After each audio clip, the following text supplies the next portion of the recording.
Ini adalah kawasan industri di Batang yang nantinya akan dikerjakan seluas 4.300 hektar. Sekarang telah disiapkan dan hampir selesai, ini 450 hektar yang akan dipakai untuk investasi-investasi, terutama yang berkaitan dengan teknologi. Oleh sebab itu, siang hari ini saya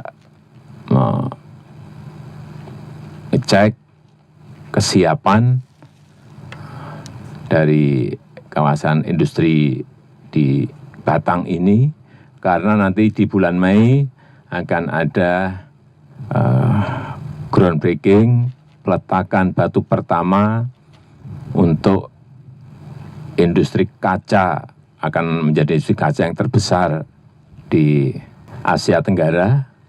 Dan setelah itu juga ada lagi industri perkusor katoda yang akan juga mulai dibangun di bulan Juni atau Juli insya Allah, dan seterusnya.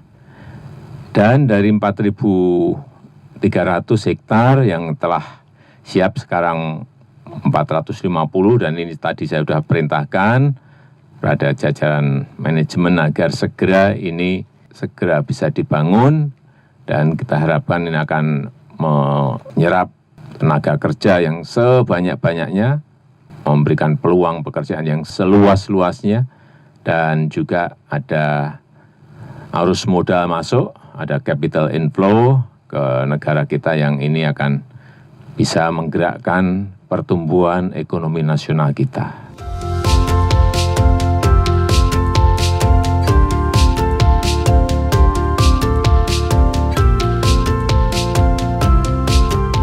Bagus sekali Pak Presiden tadi menanyakan kepada Pak Bahlil ya dari BKPM, mana perkembangannya bagus. Pak Gubernur gimana pelaksanaan di lapangan? Baik Pak, yang lapangan yang level provinsi saya bereskan. Pak Bupati gimana? Baik Pak, yang sini kita bereskan. Pokoknya clear and clean. Nah, Pak Presiden senang karena dalam waktu 9 bulan land clearing terjadi. Dan 450-an kurang lebih zona sudah beres, sudah clear. Dan sudah ada investor-investor yang mau masuk, bahkan tadi yang kita tengok itu 2 sudah siap. Satu pabrik kaca, satu dari LG. Dan yang pabrik kaca ini kira-kira bulan Mei sudah groundbreaking. Artinya banyak kesempatan yang bisa kita lakukan dengan cepat. Pak Presiden senang tadi. Nah kalau polanya ini bisa dipakai, maka tinggal direplikasi di tempat lain. Itu pesan Pak Presiden tadi.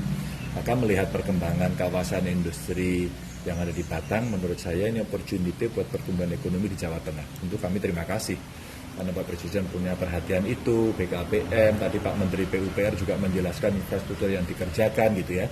Ya tinggal pernik-pernik kecil-kecil yang mesti kita selesaikan dari daerah, kita akan selesaikan.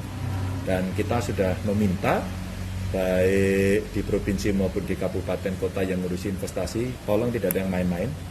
Tolong betul-betul dipantau, tolong betul-betul didorong. Dan dengan undang-undang Cipta Kerja, banyak yang problem-problem perizinan yang panjang sekarang bisa dikendes, gitu. Bisa dipotong, bisa disimpelkan. Nah, Pak Presiden hanya minta cepat, pastikan ini bisa jalan gitu ya. Nah, tinggal kita bicara tadi masalah pelabuhan atau dry port, itu masih menjadi pilihan. Jadi kalau harus pelabuhan, bagaimana hitung-hitungan kita, apakah dibangun di situ atau mau menggunakan Tanjung Mas. Yang mau investasi ini menarik karena investasinya nanti produknya semuanya untuk ekspor. Jadi sebenarnya ini bisa meningkatkan devisa. Dan terakhir akhirnya tadi kita berdiskusi dengan kepala BKPM agar mulai menawarkan untuk memindahkan dalam rumpun perusahaan. Jadi bukan hanya satu perusahaan, kalau bisa rumpun perusahaan untuk bisa masuk. Dan pesan Pak Presiden tadi ya, manalah yang satu rangkaian gitu, umpama ini satu supply chain dari pabrik mebel umpama mau masuk di Indonesia masuk. Jadi ada potensi umpama dari Tiongkok ini, yang jenis itu. Terus umpama aparel satu ini mau masuk gitu. Jadi kawasan yang ada itu akan bisa cepat tumbuh.